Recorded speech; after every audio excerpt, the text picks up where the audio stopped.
तो मनुष्यों का शिष्टमंडल कहता है कि तपोधन कृपा कीजिए और वो विधि हमें बताइए कि आपकी तरह हम भी परमपिता परमात्मा की प्राप्ति कर सकें।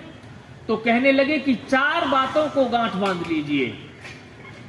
जब एक परीक्षार्थी जिसके सामने परीक्षा का लक्ष्य होता है, परीक्षा का लक्ष्य होता है, बोर्ड एग्जाम आने वाला है, विद्यार्थी चिंताग्रस्त हो रहने लगता है और यदि उसके सब्जेक्ट के टीचर उसको बुलाकर कहें कि बेटा तुम पढ़ने में तो बड़े प्रबुद्ध हो लेकिन आपके चेहरे पर मैं कुछ हताशा, कुछ निराशा देखता हूं, तो विद्यार्थी कहता गुरुदेव अब एग्जाम है बोर्ड का, थोड़ा इसलिए दबाव है मेरे ऊपर। कोई बात नहीं बेटे, कौन सा पेपर आपका सर्वप्रथम है? तो कहता है बच्चा कि मेरा गणित का पेपर पहला पेपर है। तो ठीक है बेटा, तो गणित में आने वाले सवालों को यदि मैं चिन्हित कर दूं तो कैसा रहे? तो ये तो मेरे लिए परीक्षा बड़ी आसान हो जाएगी। और उस विद्यार्थी को गुरुजन बोलते कि कक्षा नंबर 4 में आप 11 बजे मेरे से मिलिए। वो विद्यार्थी जिसकी परीक्षा आने वाली है कक्षा नंबर 4 में जाता है और वहां पर अध्यापक पहले से बैठे हैं, कहने लगे बेटा आप अपनी गणित की किताब दो और मैं कुछ निशान लगा देता हूं, उन प्रश्नों की तैयारी कर लीजिए, मैं आशा करता हूं कि वही प्रश्न आएंगे और आप अच्छे से पास हो सकते हैं। वो विद्यार्थी उन प्रश्नों की तैयारी करता है जो कक्षा में आने संभावित हैं, उनकी तैयारी करता है। कितने प्रश्नों पर निशान लगाया? 20 प्रश्नों पर निशान लगा दिया और 20 प्रश्नों को तैयार कर लिया। गुरुजी ने फिर कृपा की, बेटे 20 प्रश्नों को अच्छे से तैयार करना। हाँ गुरुदेव मैं करूंगा। तो लाओ एक बार और इन 20 में से भी और जो मुख्य हैं मैं उन पर निशान लगा देता हूं। तो 10 प्रश्न तैयार करके गुरुजन बता देते हैं कि बेटे इनको तैयार कर लो और आप निश्चित रूप से अपनी कक्षा में उत्तीर्ण हो जाओगे। अब विद्यार्थी 10 प्रश्नों की तैयारी करता है। कहां कितना बड़ा सब्जेक्ट था उसकी तैयारी करनी थी, फिर 20 प्रश्नों की तैयारी करनी थी और अब गुरुजी ने अत्यंत कृपा करते हुए लिख दिया कि ये 10 प्रश्न तैयार कर लो, इन्हीं में से आपसे प्रश्न पूछे जाएंगे। तो जो परीक्षा पहाड़ लग रही थी अब वो परीक्षा कितनी आसान हो गई। अब तो 10 प्रश्न तैयार करने हैं, ठीक है ना। तो इसी तरह जब वो शिष्टमंडल कहता है कि ऋषि मुनियों कृपा कीजिए कि हम भी अपने जीवन में परमात्मा की प्राप्ति कर पाए, कोई ऐसी सरल सुगम व्यवस्था बताइए।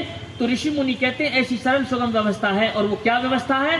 तो कहते हैं शतम विहाय भोक्तव्यम, सहस्रम स्नानम आचरेत, लक्षम विहाय दातव्यम, कोटि त्यक्त हरिम भजेत। ऐ संसार के लोगों, यदि आप अपने जीवन की कक्षा में उत्तीर्ण होना चाहते हो तो 4 बातों को गांठ बांध लीजिए। 100 कार्यों को छोड़ करके भोजन करना चाहिए, 1000 कार्यों को छोड़ करके स्नान करना चाहिए, 1,00,000 कार्यों को छोड़ करके दान करना चाहिए और संसार में जो परमपिता परमात्मा की प्राप्ति करना चाहते हैं करोड़ कार्य छोड़ करके परमात्मा की भक्ति करनी चाहिए। आज से 5000 पूर्व इस सिद्धांत की स्थापना की। शतम विहाय भोक्तव्यम, 100 कार्यों को छोड़ करके भोजन करना चाहिए। आप कहेंगे जी जब भूख लगती है तो भोजन तो कर ही लेते हैं, इसे उपदेश बनाने की क्या आवश्यकता है? और कई बार तो लोग आवश्यकता से अधिक भी खा डालते हैं, चाहे फिर ऐसी लोग खानी पड़े। पवित्र आत्मा हमारे ऋषि मुनि जानते थे कि अर्थ प्रधान युग आएगा तो लोग समय पर भोजन भी नहीं करेंगे। आपका ध्यान एकाग्र होना चाहिए। तो उससे क्या है कि हम जो सुनते हैं वो हमारे हृदय में पहुंचता है और हमारे हृदय में पहुंचता है तो हमारे जीवन की दिशा और दशा को वो बदलता है।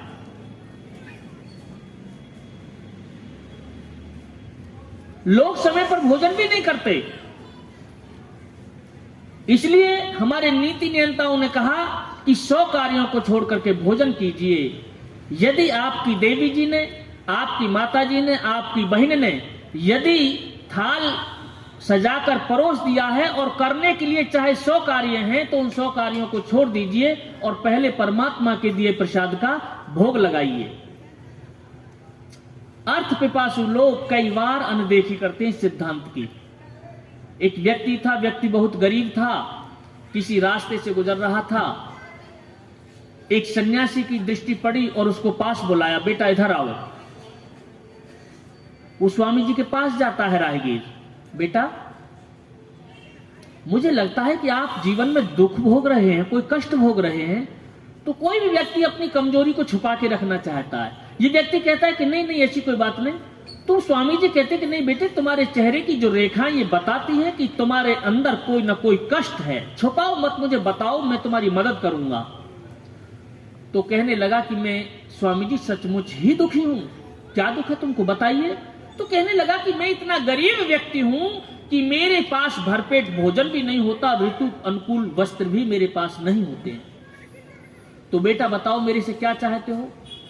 तो कहता है कि मैं क्या चाहूंगा, मैं गरीब हूं, कुछ धन की व्यवस्था हो जाए तो मेरी गरीबी कट जाएगी, आप ऐसी कृपा कर सके तो कर दीजिए। कहने लगे बेटे हम सीधे सीधे तो आपको नोट नहीं थमा सकते, ऐसे तो निठल्ले बैठकर खाने की आदत के शिकार हो जाएंगे आप।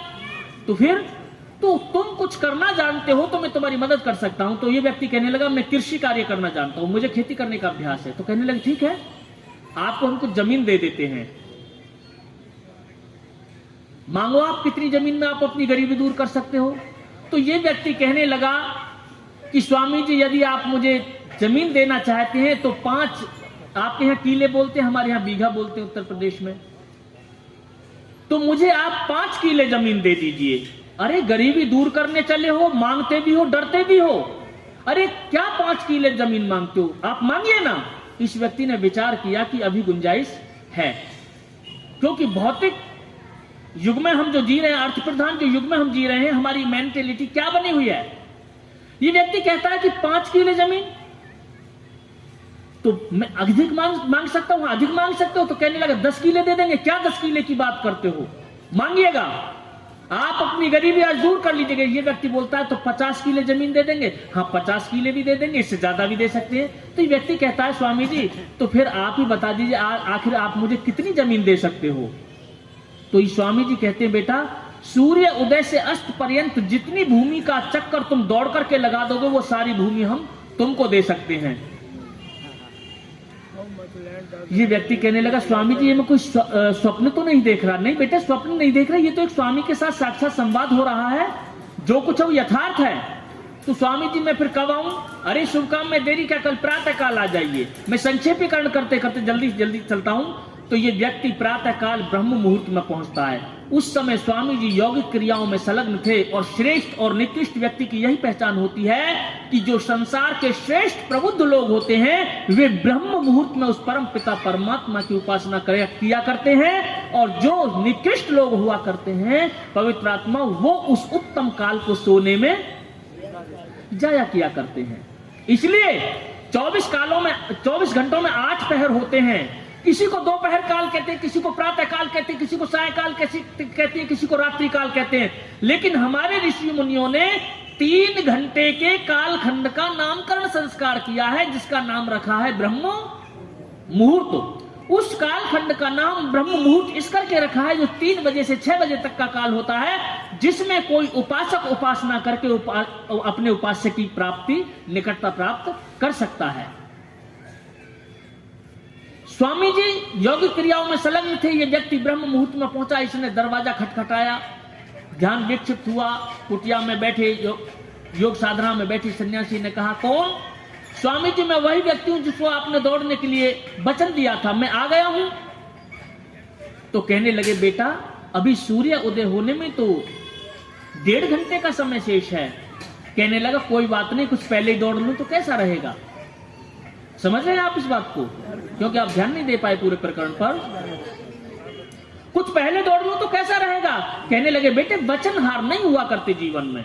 जो लोग वचनहार होते हैं वे हार जाते हैं जीवन में। हमारी आपकी वचनबद्धता ये थी कि सूर्य उदय से आप दौड़ना प्रारंभ करेंगे।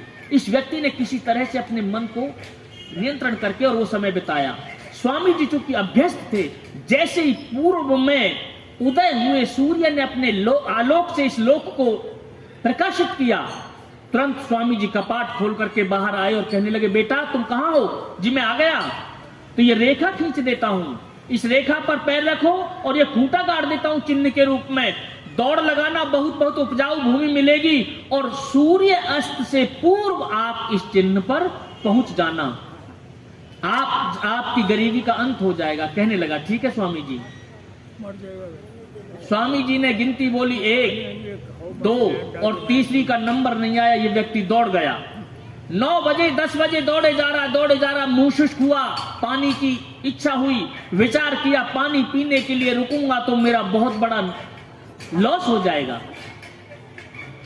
12 बजा 1 बजा, विचार किया भूख लग रही है कुछ खाऊं, विचार किया यदि खाने में लगा तो बहुत बड़ी हानि हो जाएगी। ये व्यक्ति ना पीता है ना खाता है, दौड़े जा रहा है। अब 4 बजे 5 बजे सूर्य का श्वेत वर्ण लाल मां में परिणत होने लगा। चिन्ह अभी 2 किलोमीटर दूर है और मानो सूर्य पश्चिमांचल में अपनी यात्रा को विराम दे देना चाहता है। इस व्यक्ति का एक ही सपना है किसी भी तरह से कि मैं अस्त से पहले अपने उस चिन्ह पर पहुंच जाऊं। अभी लक्ष्य 500 मीटर दूर है, सैकड़ों लोग इस तमाशे को तमाशबीन बन करके देख रहे हैं। लक्ष्य 500 मीटर दूर है और ये भूखे प्यासे शरीर को, जिसका रक्त संचार बढ़ा हुआ है, हृदय गति बढ़ी हुई है और थके हुए शरीर को ये व्यक्ति बलात् घसीटे ले जा रहा है। क्या होता है, अचानक इसको एक ठोकर लगती है और असंतुलित होकर के, डिसबैलेंस होकर के ये व्यक्ति गिर जाता है और गिरते ही इस व्यक्ति के प्राण पखेरु उड़ जाते हैं। अब इस व्यक्ति के हिस्से में कितनी भूमि आती है? हम जिस भौतिक चकाचौंध में जीवन जी रहे हैं, पवित्र आत्माओं, मैं ये बोलूं कि धन कुछ नहीं है तो ये मैं गलत ही कहूंगा, लेकिन कोई ये कहे कि धन सब कुछ है तो ये भी गलत ही होगा। तो फिर क्या कहना चाहिए? धन कुछ है और कुछ नहीं बहुत कुछ है। लेकिन साफ साफ सुन लीजिए कि धन सब कुछ है, जैसा आज के व्यक्ति ने मान ही लिया है कि शायद धन सब कुछ है, लेकिन पवित्र आत्मा धन सब कुछ नहीं है। हमने बहुत लोगों को देखा, आपने भी देखा होगा, कितने बड़े धनपतियों के जीवन किस तरह कष्ट से गुजर रहे हैं, आप भी इर्द गिर्द देखते होंगे। और कितने ही गरीब लोगों को हमने मुस्कुराते हुए भी देखा है। धन कमाना चाहिए, नैतिकता से कमाना चाहिए, क्योंकि धनहीन व्यक्ति और तनहीन व्यक्ति समाज का भला नहीं कर सकता। धनवान होना चाहिए और हमें बलवान होना चाहिए, लेकिन हम नैतिकता को ताक पर रख करके यदि धन का अर्जन करते हैं तो ये हमारे हित में और हमारे परिवार के हित में नहीं है। चलो हम आगे बढ़ते हैं। इसलिए नीति नियंताओं ने कहा शतम जहां भोक्तव्यम, 100 कार्यों को छोड़ करके भोजन करना चाहिए। सहस्रम स्नानम आचरित। ऐ संसार के लोगों, आप अपने जीवन की कक्षा में उत्तीर्ण होना चाहते हो, परमात्मा को प्राप्त करना चाहते हो, तो 1000 कार्यों को छोड़ करके स्नान किया करो, क्योंकि जल ही जीवन है, वास्तव में जीवन है। जल जीवन कैसे? हमारे कृषक लोग खेतों पर कार्य करते हैं, अचानक किसी वृक्ष की शाखा टूटकर किसी किसान के सिर पर आ गिरे और वो किसान बेहोश हो जाता है। उस वक्त खेतों में हमारे पास कोई फैमिली डॉक्टर नहीं होता, कोई फर्स्ट एड बॉक्स नहीं होता किसान के पास। उस वक्त बेहोश किसान को होश में लाने के लिए हम क्या करते हैं? हमारी गागर, हमारे घड़े में जल रखा होता है। अरे दौड़ के जल लाओ भैया, दादाजी बेहोश हो गए, और जल के छींटे मारते हैं चेहरे पर और देखते हैं कि बेहोशी टूट जाती है। बेहोशी टूट जाती है। तो इससे क्या पता चला कि जल ही जीवन है।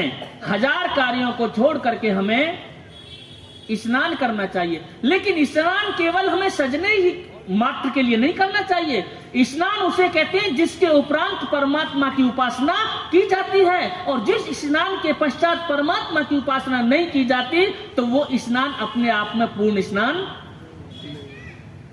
ठीक है, आइए तीसरे स्टेप पर कहते हैं लक्ष्यम जहां दातव्यम।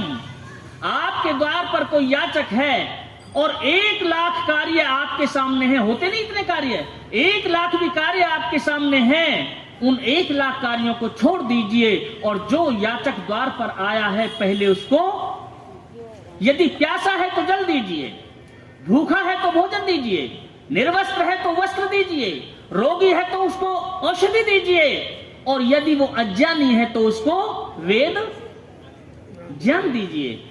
लेकिन दीजिए जरूर, क्योंकि दानम भोगम न शश्च तिस्रो गतः वित्तस्य योने भुंक्ते दानम तस्य तृतीया गतिर भक्ति। नीतिकार कहते हैं कि धन की 3 गति होती हैं, दान, भोग और नाश।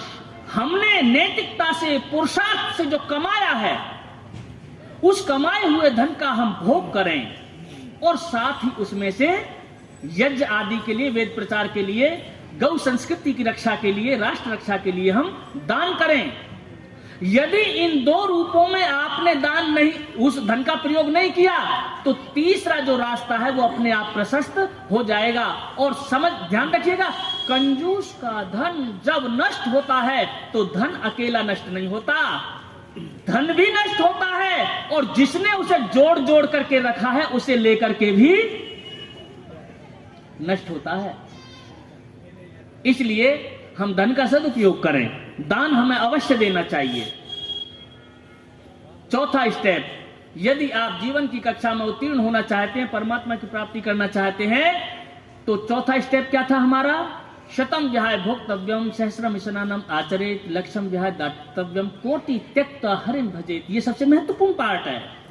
यदि प्रातः काल की संधि वेला है, सायकाल की संधि वेला है और एक से एक महत्वपूर्ण 1 करोड़ भी कार्य हमारे सामने है, तो उन 1 करोड़ कार्यों को छोड़ दीजिए और जिस परमपिता परमात्मा ने मानव का चोला दिया है, जिस परमपिता परमात्मा ने हमको ऐसे सुंदर माता पिता, बंधु बांधव और भोग की सब सामग्री दी है, उस परमपिता परमात्मा की उपासना कीजिए।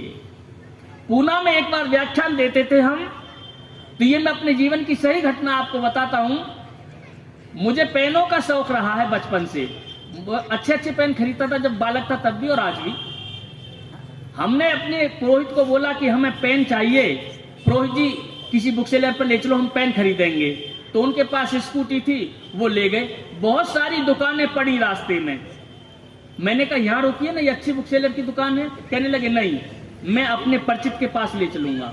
और वो मेरे को लेकर के एक बहुत अच्छी मार्केट में पहुंचे और बहुत अच्छी बुक सेलर की दुकान थी, वहां पर कह दिया कि आप जो है पेन खरीद लीजिए। मैंने जो पेन देखा वो 200 रुपए का पेन था, तो मैंने कहा भाई ठीक है, 500 का नोट दिया, आप ये पैसे लीजिए। तो इतने में हमारे पुरोहित ने बता दिया कि ये दिल्ली साइड से आए हैं, आचार्य जी हैं प्रवचन करने के लिए, इन्हें पेन की इच्छा थी, मैं लेकर के आया। उन्होंने पैसा लेने से इनकार कर दिया। कोई बात नहीं, क्या मैं सही नहीं बोल रहा हूं? तो पैसे लेने से इनकार कर दिया। मैं नाम नहीं बताऊंगा। अगले दिन वो माताजी पति पत्नी दोनों बैठते थे बुक सेलर की दुकान पर। अगले दिन वो लोग आए आर्य समाज में, तो संख्या अपेक्षाकृत कुछ कम थी। तो मुझे इस बात को लेकर थोड़ा अंदर से पीड़ा थी कि इतनी दूर से हम प्रवचन करने आए हैं, थोड़े से लोग सामने बैठा के कहा कि प्रवचन करो। मैंने कहा भाई देखिए, आप प्रवचन कराते हैं, आप विद्वान बुलाते हैं, तो कम से कम लोगों को भी बुलाया करें तो अच्छा लगता है। तो वो माताजी जिन्होंने मुझे पेन फ्री में दिया था 200 रुपए का, वो खड़ी हुई कहने लगी कि आचार्य जी देखिए, आप जो बात करें वो तो आप अपनी बात ठीक करें, लेकिन आपको हमारी व्यस्तता का पता है। मैंने बताइए कि हम दुकान चलाते हैं, प्रतिष्ठान चलाते हैं, तो हमारे पास इतना समय नहीं होता है। तो मैंने की माता जी आप सुन लीजिए और आप लोग भी सुन लीजिए, आप ये मत कहिएगा, ये मत सोचिएगा कि दुनिया को हम चला रहे हैं। आपसे पहले भी दुनिया ऐसे ही चलती थी और आपके बाद में भी ये दुनिया बोलो ऐसे ही चलेगी। इसलिए आप व्यवसाय कीजिए, नौकरी कीजिए, सारे कार्य कीजिए, लेकिन परमात्मा की भक्ति में कभी प्रमाद मत कीजिए। उसका समय हो तो पहले भक्ति को प्रमुखता दीजिए। इसलिए कोटि त्यक्त्वा हरिं भजेत, 1 करोड़ भी कार्य हो तो उन्हें छोड़ दीजिए और परम पिता परमात्मा की भक्ति कीजिए।